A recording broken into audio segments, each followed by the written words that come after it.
In 2017, the European Union published the regulation 2017-745, Medical Device Regulation. The MDR came fully into force on 26 May 2021 and replaced two older directives. Today, the MDR covers every medical device sold in the EU: bandages, syringes, software apps, and even surgical robots. So why did the EU create a new rulebook? First, to strengthen patient safety through stricter clinical evidence requirements.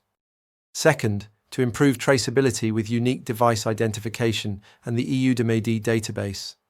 Third, to raise overall performance standards so that every device sold in Europe meets a consistent, high level of quality.